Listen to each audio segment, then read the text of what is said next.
Pastor, a Veridiana, ela pergunta: Deus cria almas puras e manda habitar em corpos corrompidos? Ora, dona Veridiana, como você pode admitir essa hipótese de Deus criar almas puras e mandar habitar em corpos corrompidos?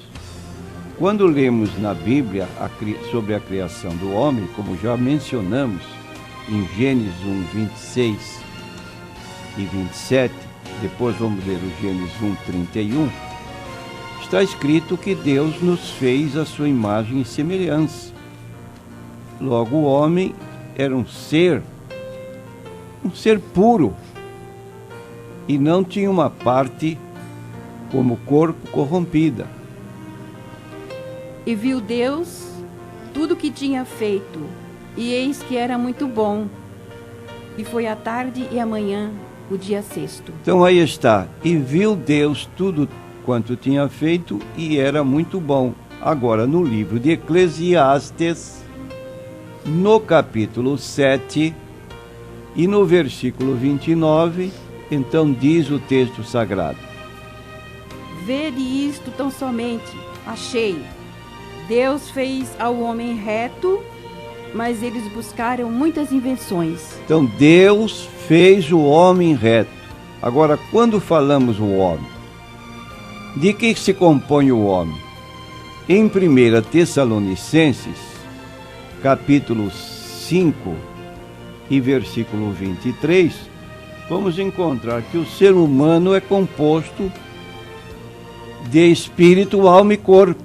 E o mesmo Deus de paz vos santifique em tudo, e todo o vosso espírito e alma e corpo sejam plenamente conservados irrepreensíveis para a vinda de nosso Senhor Jesus Cristo. Repetindo.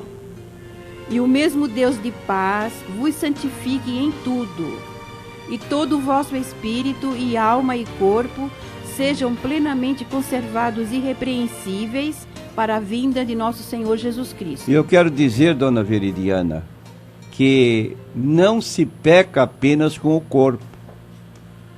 Pode-se pecar também com o espírito.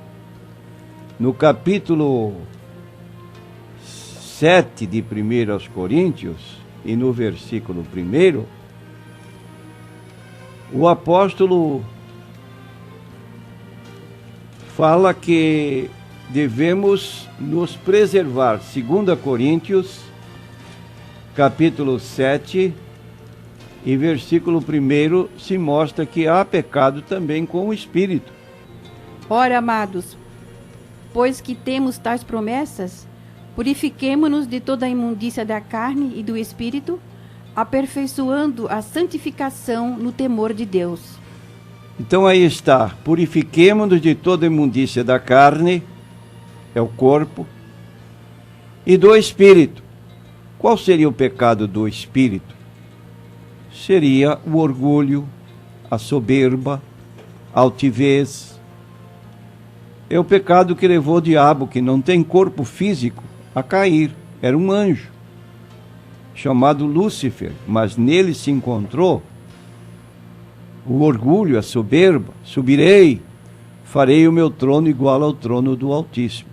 Com isso se deu a sua queda. De modo que homem integral, espírito, alma e corpo. E se Deus requer a santidade do homem hoje, ele não poderia ter criado o homem com um corpo corrompido. Agora a Viviane, ela pergunta: Cristo morreu para redimir a alma ou a natureza animal do homem?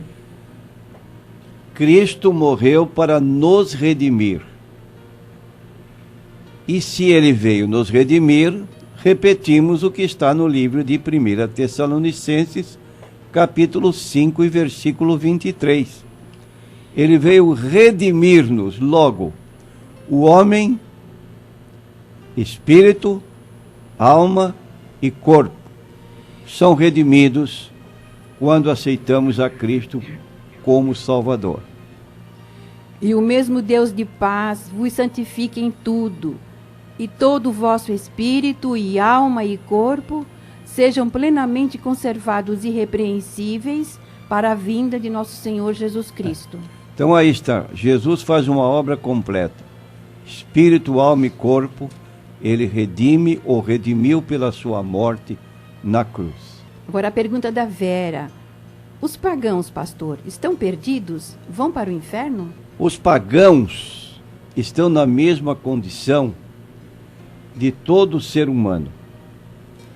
Capítulo 2 do livro de Romanos, carta de Paulo aos Romanos, versículo 4, fala de modo geral para todo homem, todo ser humano, seja ele pagão, seja ele judeu, que era a distinção que havia na ocasião em que Paulo escreveu. Por exemplo, nós brasileiros éramos tidos como gentios, e gentios eram os pagãos.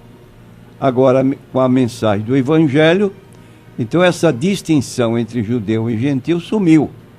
Hoje pertencemos à Igreja de Cristo. Mas todos estavam na mesma situação. Romanos 2, versículo 4 até o versículo 12.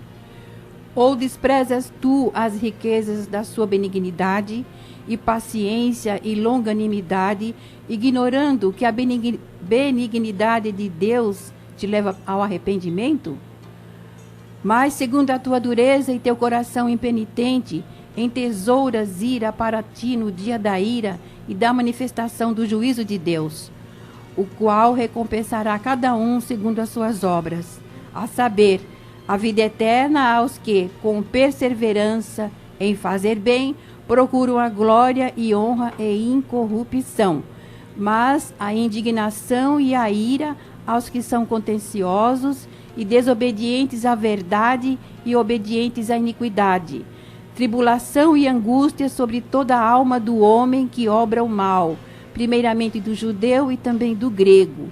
Glória, porém, e honra e paz a qualquer que obra o bem, primeiramente ao judeu e também ao grego, porque para com Deus não há acepção de pessoas, porque todos os que sem lei pecaram, sem lei também perecerão, e todos os que sob a lei pecaram pela lei serão julgados. Então aqui está bem claro, porque para com Deus não há acepção de pessoas. Tribulação e angústia para os que são contenciosos, desobedientes à verdade e obedientes à iniquidade. Seja ele judeu ou seja grego, que significa gentil ou pagão. Glória, porém, honra e paz a qualquer que pratica o bem, primeiramente ao judeu, como também ao grego, ou seja, ao pagão. Para com Deus não há acepção de pessoas. Então fica bem claro, todos que sem lei pecaram, repetindo, todos que sem lei pecaram, também sem lei perecerão. E todos os que sob a lei pecaram, pela lei serão julgados, significando que há pessoas que têm conhecimento maior de Deus, onde o Evangelho é mais pregado, e há lugares onde o Evangelho é pouco pregado. São pessoas que pecam sem conhecimento, mas todos, diante de Deus, serão julgados, e os que sem lei pecaram, naturalmente terão menos castigo, o grau de punição será maior, e aqueles que pecarem com conhecimento terão maior castigo.